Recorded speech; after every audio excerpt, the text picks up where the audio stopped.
Praise the Lord. Dear friends, one of the main aspects of Jesus' activities was healing the sick. In fact, Jesus was considered as a great healer. Much of the activities reported about Jesus, especially in the first half of his public ministry, was related to healing people of various illnesses. This healing, however, had also a teaching aspect. Jesus healed in the context of a teaching. Jesus healed as a sign of the presence of the kingdom of God, which he had proclaimed to have entered with him into this world. Today, we are going to study one such healing, reported by all the three synoptics. We had been following the Gospel of Mark as the basis and incorporating other reports from the other Gospels. Today we will study the Gospel of Mark, chapter 3, verses 1 to 6, that deals with the healing of a man with a withered hand. First, let us read the text and then make our reflections. Again, he entered the synagogue, and a man was there who had a withered hand. They watched him to see whether he would cure him on the Sabbath, so that they might accuse him. And he said to the man who had the withered hand, "Come forward." Then he said to them, "Is it lawful to do good or to do harm on the Sabbath, to save life or to kill?" But they were silent. He looked around at them with anger. He was grieved at their hardness of heart and said to the man, "Stretch out your hand." He stretched it out, and his hand was restored. The Pharisees went out and immediately conspired with the Herodians against him, how to destroy him. So this is an episode that leads to a climax in the confrontation. In fact, we had been studying these various confrontations of Jesus with the leaders of Judaism, reported in the second and third chapters of the Gospel of Mark. We had already analyzed 4 of such confrontations, and this is the 5th and the last. And it ends in a total break, so to say. The leaders are decided to liquidate Jesus, to do away with him, to destroy him. What is it that made them so angry? What is it that made them think it is necessary to eliminate Jesus from the scene, to take such a drastic step? What is it that provoked them? Let us consider the event again. The same event is reported in the Gospel of Matthew and Luke. Matthew 12, 9 to 14, and Luke 6, 6 to 16, with slight variations and differences. According to all the three synoptics, the event takes place in the synagogue of Capernaum, where Jesus had started his activity according to Mark. The first miracle Jesus performed was in the synagogue of Capernaum by casting out a demon. And now this is the second time that Jesus enters the same synagogue. But from the first moment of casting out the demons to this healing of the paralyzed hand, a lot of things had taken place. Jesus had settled himself in Capernaum. Capernaum has become his headquarters, so to say. And there he had performed many a sign that thousands of people had gathered around him. There he had also conducted some conflicts, some confrontations with the leaders. The dispute following the healing of the paralytic, or preceding the healing of the paralytic, that Jesus proclaims the forgiveness of sins, had led to a direct conflict and accusing Jesus of blasphemy, a sin that is worthy of capital punishment. He was again accused of eating with the sinners, with the untouchables, and breaking the Sabbath, as we saw in the last episode. And this is the final conflict according to the Gospel of Mark. So, Gospel of Mark tells us, again he entered the synagogue. The synagogue, we know, is the place of prayer. And now, this synagogue contains people, not only those who came to pray. There are people, leaders, representatives of the Sanhedrin, sent by the supreme authority of Judaism from Jerusalem to Galilee, to Capernaum.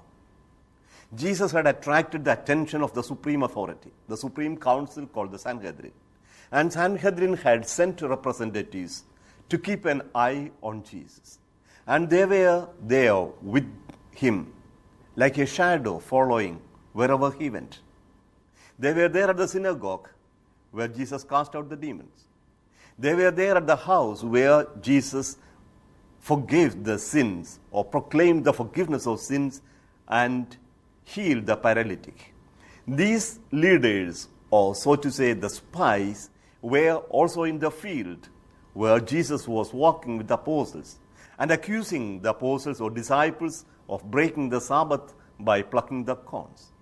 So these were the constant, so to say, watchers, companions, or enemies keeping watch on Jesus. So they were there in the front row of the synagogue. And there they came not to pray.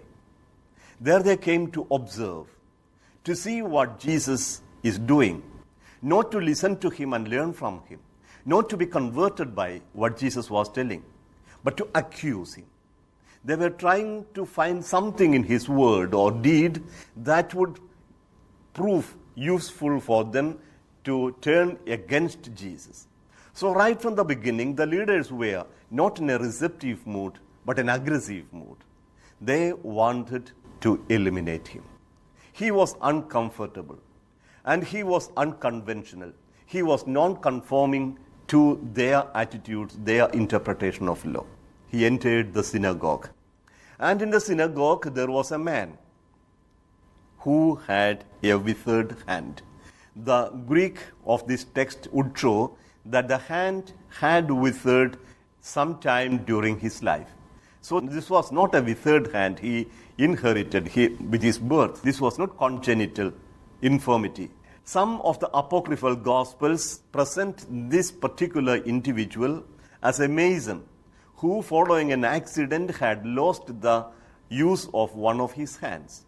Some say it was his right hand.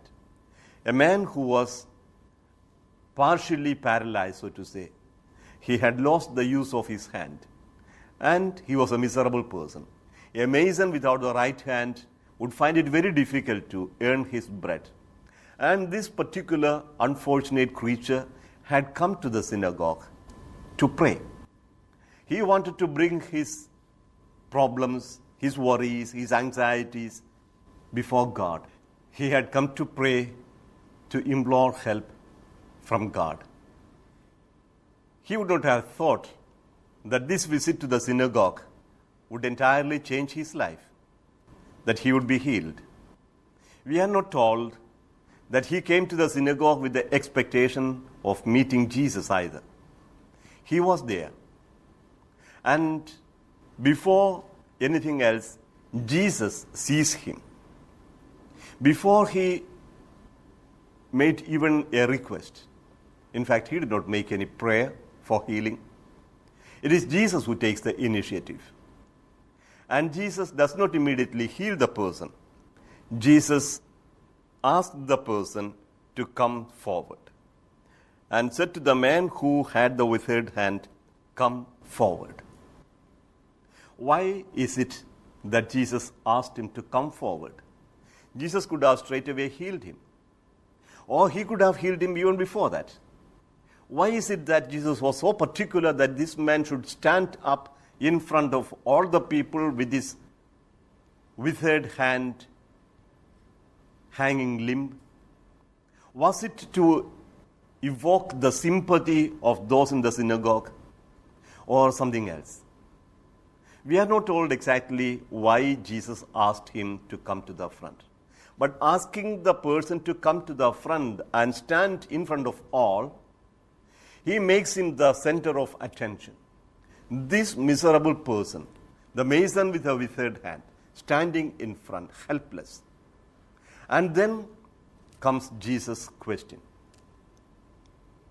Is it lawful to do good or to do harm on the Sabbath, to save life or to kill? Whom did Jesus ask? He said to them all in the synagogue, and probably more to those who were sitting in front, observing Jesus, watching him, watching at the every minute detail of the movements of Jesus' eyes and hands. It is to them, the custodians of the law, that Jesus puts this question. Is it lawful to do good or evil on Sabbath? To save life or to kill? What could they say? Here is a question of a healing. Here is a medical case standing before everybody. All can see the person is in need of healing, but not in any emergency. As far as the Jewish law is concerned, healing on a Sabbath was forbidden. Medical practice on a Sabbath was not allowed unless in life-threatening situations. Only in case of a danger to the life of the person concerned is a doctor allowed to practice his trade. For example, in the case of a childbirth, if a woman is in danger of losing her life or the child's life, a medical intervention is allowed. Another case, for example, they say a person walking along the road on a Sabbath day, and the wall falls on him and he is buried under the stones. The passers-by are allowed to remove a few stones and see if the person is dead or alive. If the person is dead, let him lay there dead, and the burial can be done when the Sabbath is over.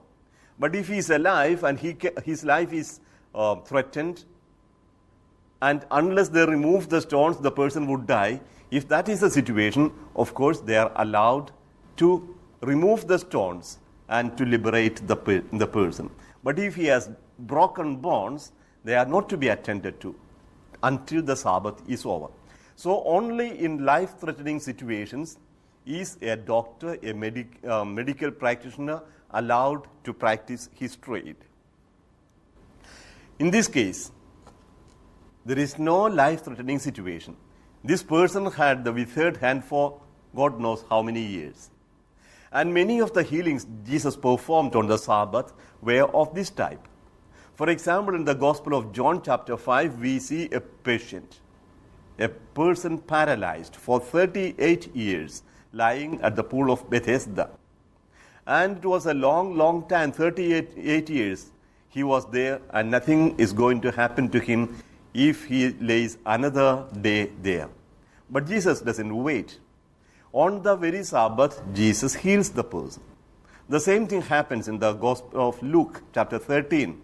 A woman with an infirmity who was bent double. For 18 years, she was bound by Satan. And there, Jesus heals her. Why is it that Jesus makes such a point to heal on Sabbath? And the leaders could not understand. Why is he so particular that the healing should be done on Sabbath alone? In the Gospel of Luke, while healing that woman, the synagogue authority would say, there are 6 days in the week in which you are allowed to heal, allowed to practice medicine. So one of those days you can come and be healed, but not on Sabbath. But Jesus doesn't agree with that logic. For Jesus, Sabbath is the day on which the healing should be done. Sabbath is the day on which the life should be saved. A person is to be saved, not to be killed on Sabbath. So Sabbath is for doing good. And it is lawful, Jesus says, it is lawful to do good on Sabbath. So Jesus asked the question, is it lawful to do good or evil, to save life or to kill? And the response of the leaders, they were silent. They didn't care to answer. They knew this was a tricky question. They were put in front of a dilemma. Whichever answer they give, they would be trapped. So they did not want to commit themselves. They did not want to say it is lawful to do good. If they say it is lawful to do good on Sabbath, well, then they have nothing to accuse Jesus for healing.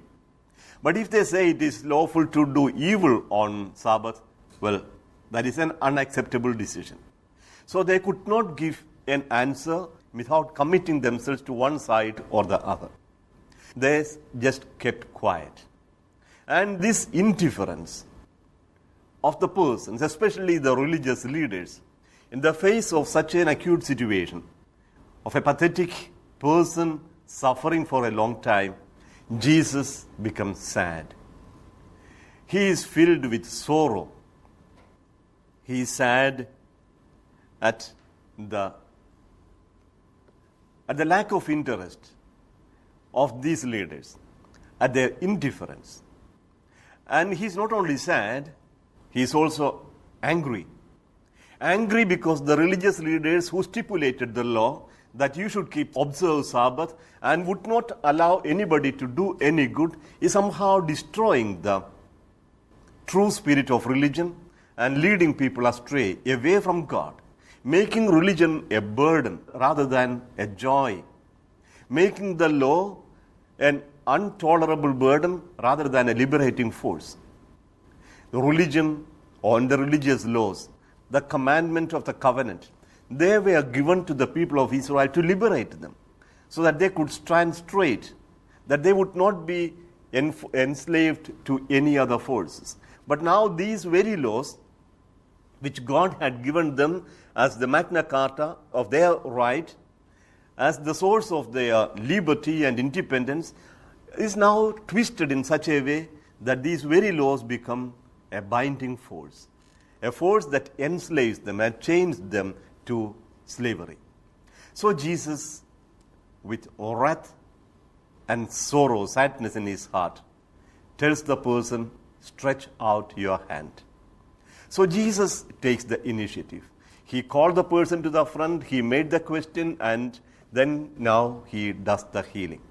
And that healing is a challenge to the insensitive authority of the religion, a challenge to the leaders who were blind to the need of the people. And Jesus tells them what is important is the life, the freedom, the joy, the happiness of the person, not their sterile laws and their futile interpretations. But they were not convinced. And they had totally other opinion. Jesus asked the person to stretch out the hand. He stretched it out and he was healed on the moment.